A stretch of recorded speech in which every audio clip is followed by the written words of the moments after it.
Welcome to Brewing and Cooking with Alex, episode 1.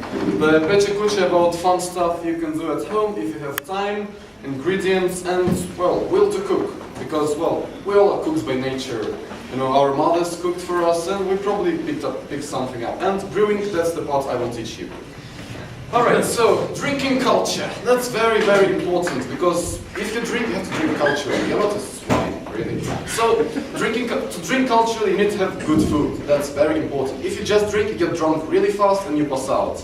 Good alcohol, well, you can get alcohol poisoning if you drink bad alcohol. And good company, but you already have it. So, disclaimer about making alcohol. It's illegal in many countries, especially this one, so do not try this at home.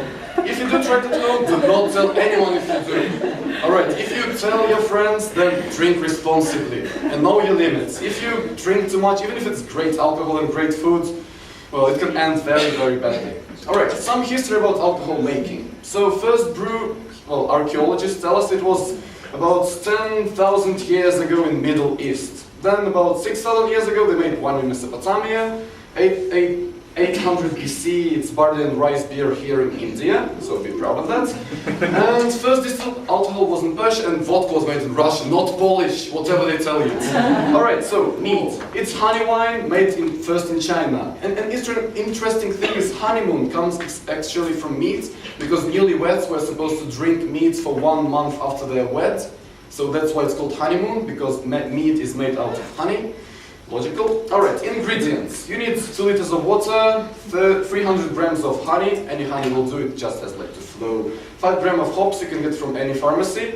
1 tablespoon of baker's yeast, ask your mother, and spices. So cinnamon, nutmeg. You can experiment later after your first batch, but for the first batch I say use cinnamon and nutmeg. So making meat, first steps. So first boil honey in the water for about 3 to 5 minutes. You have to take the foam off the top. So once the foam stops appearing, you're done. Then add hops and spices. At the same time mix yeast with some sweet warm water. Then add the mixture to the cooled solution. So then it should cool. Alright, so next you set it to the brew at the room temperature. Better somewhere quiet, because loud noises usually brews not really well. Then you wait 5 days, let it brew, then sieve through cloth into bottles. Close tightly and stash in the fridge, I say for about a month, probably.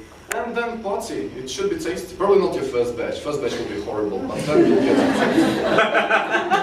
Alright, liquors. Liquors are liquid deliciousness. It's like it's the girliest drink ever, but it's so good. Originally it comes from a monk medicine, so monks used to, well, they were funny fellas, so they used to drink it as a medicine. Alright, so making liquor. It's kind of cheating way of making alcohol because you already use alcohol in it, but it's still very, very tasty. So proportion is 1-1-1. 1 sugar, 1 vodka, 1 fruit. If the fruits are sweet, then you add less sugar. So just use your common sense. Stash for 3 months, shake once a week, you're done. It's that simple. You can make liquor out of anything. Well, scorpions. You can add spices, any berries, fruits, even veg. Like try making one out of cabbages or something. I don't know. Then tell me. A good combination is apple and cinnamon. I suggest that. If you want something spicier, you can add using ginger. You can try using ginger. Ginger makes it like really interesting. Or chilies. Even chilies can do. Alright, so 44. That's a French recipe, I think. You use 1 orange.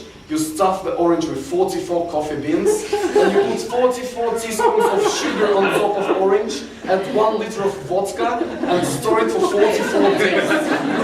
Then you drink it in probably 44 minutes, but... Alright, a more complicated recipe it's called Sunny. Sunny is you put vanilla sticks in vodka for 8 days, then remove them from vodka. Beat yolks with sugar, add boiled mix to yolks and sugar, then add vodka to milk, yolks and sugar, and then stash for 2 months, and it's great. Alright, food. I was asked a lot like, Alex, do you drink vodka? I say no, because it's not served properly anyway, because with vodka you have to have good appetizers. But they usually just give you a shot and that's it. So I'll show you some recipes for good appetizers to go with vodka and any other drinks. They can just be served as normal appetizers. So first, pickled tomatoes, or tomatoes.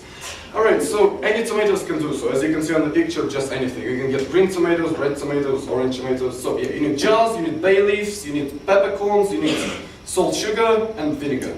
That's for 3 big 3-liter jars, this amount of stuff. Alright, so the process, you sterilize the jars, that's very important because if you don't sterilize the jars, they will blow up because there is some bacteria inside, it will like, well, chemistry. Yes, so you put tomatoes and spices in, fill with boiling water. Then extract the water in a pan from all the jars, add sugar and salt to the pan full with this water, then boil, fill the jars and add 2 teaspoons of vinegar into every one of them. Then just stash it.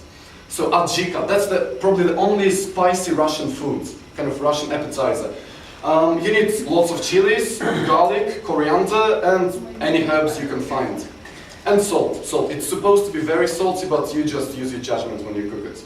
So making adjika. First you chop the peppers in halves, remove all the seeds, dry the peppers in an open oven on low temperature. That's very important. It should lose about half its weight when you dry it. Then you blend or cut, or if you have one of them old hardcore mincers, use that, that's even better. Peppers and garlic together, so it should look something like this. Then finally chop your greenery, add salt, again use your judgment for salt. It's supposed to be very salty, but you can make it as you want it. Mix it all up, can it, store it in the fridge, and when you eat it, you just like put it on top of bread or anything, and it goes really well. It's very tasty. That's it. Questions? Do you cook?